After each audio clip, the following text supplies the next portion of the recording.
This channel does not promote any violent, harmful, or illegal activities. All content provided by this channel is meant for an educational purpose only.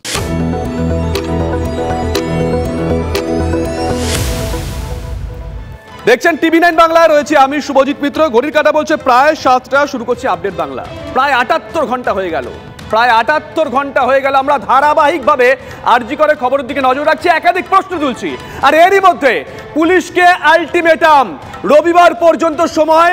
তার মধ্যে যদি police কিনারা করতে না পারে তাহলে সিবিআইয়ের হাতে তদন্তভার তুলে দেবে রাজ্য।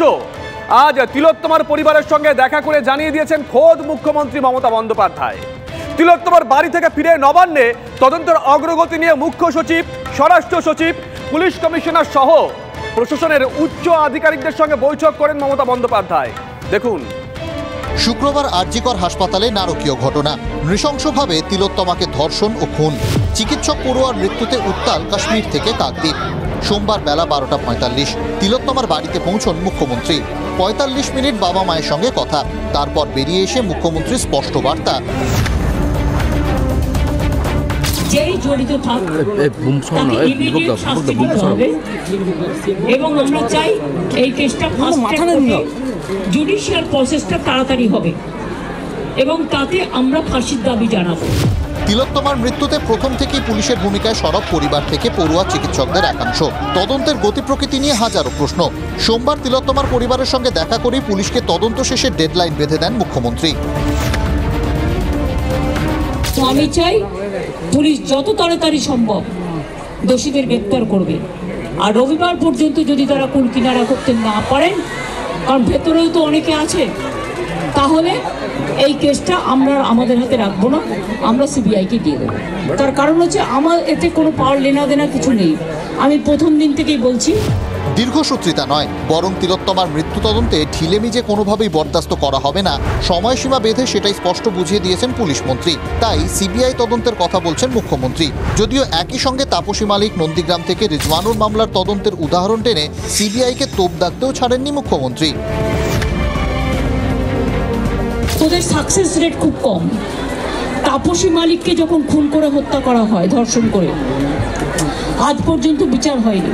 নন্দীগ্রামে যখন 14 জন গুলিতে মারা যায় বা 10 জন হারিয়ে যায়, এই কেসগুলো সিবিআইয়ের হাতে ছিল, রিজওয়ানের কেসও ছিল, মানুষ কোনো বিচার পায়নি।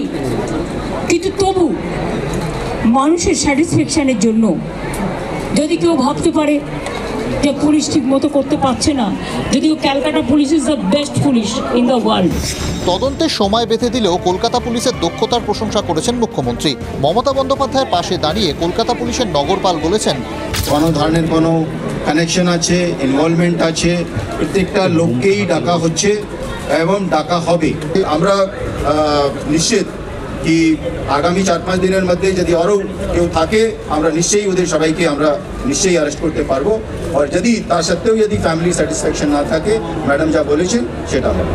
শুক্রবার রাতে ঘটে যাওয়া নারকীয় ঘটনার পেছনে কি একা সঞ্জয় রায়ের কীর্তি, নাকি পেছনে রয়েছে আরও অনেকের হাত? এই নিয়ে বিতর্কের পারদ চড়ছে। তিলোত্তমার পরিবারের সঙ্গে দেখা করে তাই মুখ্যমন্ত্রীর নির্দেশ। পুলিশকে আমি বলেছি, বাবা মাও যেটা আমাকে বলেছেন যে ওদের ভেতরেই কেউ আছে, যদি ভেতরে কেউ থাকে, কারো প্রতি সন্দেহ হয়, যারা ছিল, যারা ওর বন্ধু বান্ধব, তাদেরকে সবাইকে ডেকে কথা বলবে এবং যিনি ফোন করেছিলেন প্রথম বাড়িতে তাকেও ডেকে কথা বলবেন। মুখ্যমন্ত্রী গেছেন সেই বাড়িতে, তিনি সেখানে গিয়ে তাদের টাকার প্রলোভন দেখাবেন, চাকরির প্রলোভন দেখাবেন এবং টাকা চাকরি দিয়ে প্রলোভিত করে এই অন্যায়কে তিনি আড়াল করার চেষ্টা করবেন। কেন বাংলার মুখ্যমন্ত্রী হঠাৎ এত তৎপর হচ্ছেন? আমার কাছে প্রথম প্রশ্ন এই জায়গাটাই। আপনি কি কাউকে বাঁচাতে চাইছেন? আপনি কোনো কিছু লুকাতে চাইছেন? তদন্ত করা হোক, দেখবেন তৃণমূলের হয় কোনো নিজে পান্ডা কিংবা তৃণমূলের কোনো পান্ডার ঘনিষ্ঠ লোক। মুখ্যমন্ত্রী গত 13 বছরে প্রথমবার সিবিআই তদন্তের কথা বলেছেন। কেউ বলছেন ফাস্ট ট্র্যাক করে তাকে ফাঁসি দিয়ে দেব। তার মানে তাকে ফাঁসি দেওয়ার সঙ্গে সঙ্গে সমস্ত প্রমাণ লোপ করে দেওয়ার ব্যবস্থা করা হচ্ছে। আরেকটা ধনঞ্জয়ের ঘটনার পুনরাবৃত্তি দেখা যাবে এখানে। সেটা এখন নিজের দায়িত্বে না নিয়ে সিবিআই এর কথা বলা হচ্ছে। তিলোত্তমার ধর্ষণ খুনের তদন্ত এখনো পর্যন্ত যতদূর এগিয়েছে তাতে সন্তুষ্ট নয় রাজ্যের চিকিৎসক সমাজ। দেশ জুড়ে লাগাতার আন্দোলনের ডাক দিয়েছে চিকিৎসক সংগঠনগুলি। তিলোত্তমার পরিবারের পাশে দাঁড়িয়ে বিচার চাইছে গোটা দেশ। কতদিনে শেষ হবে সেই বিচার প্রক্রিয়া, তাকিয়ে গোটা বাংলা। অনন্ত চট্টোপাধ্যায়ের রিপোর্ট, TV9 বাংলা। যতক্ষণ না পর্যন্ত সব অপরাধী ধরা পড়বে, যতক্ষণ না পর্যন্ত তিলোত্তমা বিচার পাবে, আমরা থামবো না, আমরা আমাদের কাজ করে যাব। আমরা আগেই প্রশ্ন তুলেছিলাম, ধর্ষণ নাকি গণধর্ষণ?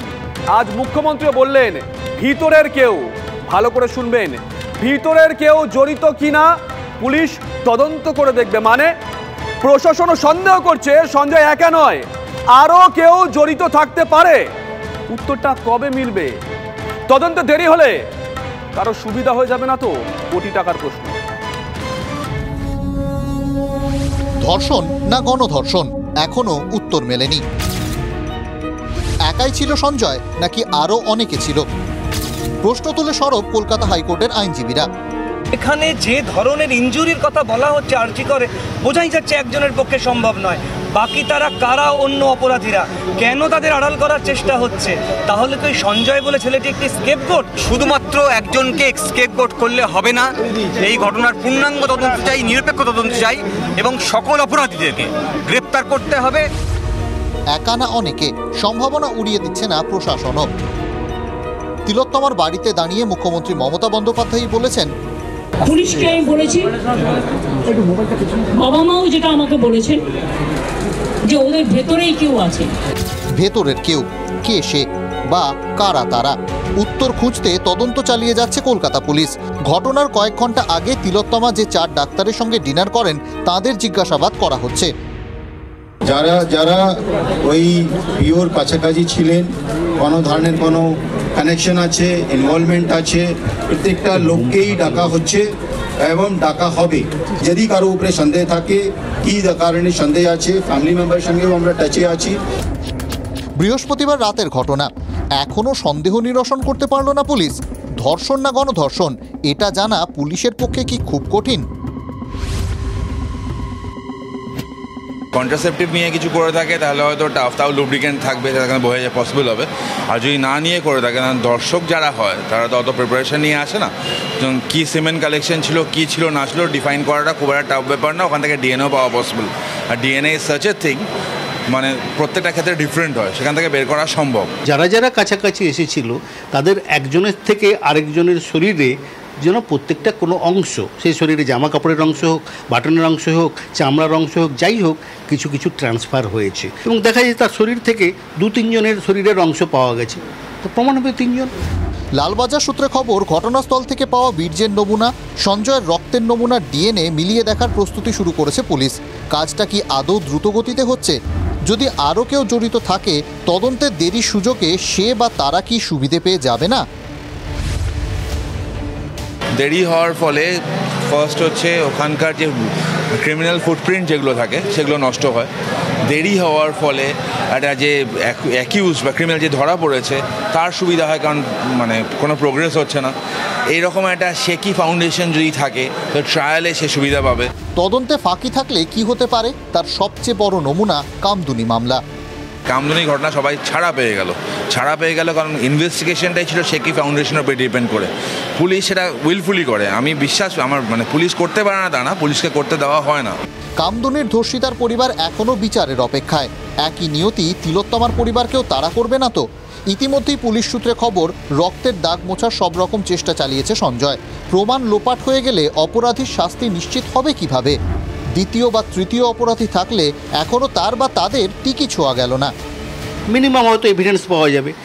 এই কয়েকদিন যদি তদন্ত দেরি হয়ে থাকে, সেটা রিমুভ করে দিয়ে ফেলতে পারে, আর ছোটোখাটো ইঞ্জুরিগুলো সেরে যেতে পারে। কারণ ছোটো ছোটো ইঞ্জুরি মানে যাকে বলে আমরা ব্রুজ, দাগ, লাল কালচিট লাল দাগ আর একটা অ্যাব্রেশনস, এগুলো কিন্তু খুব চটপট কিন্তু হয়ে যায়, কারণ একটা অ্যাব্রেশন সেরে যেতে, একদম পুরোপুরি সেরে যেতে 7 দিন লাগে।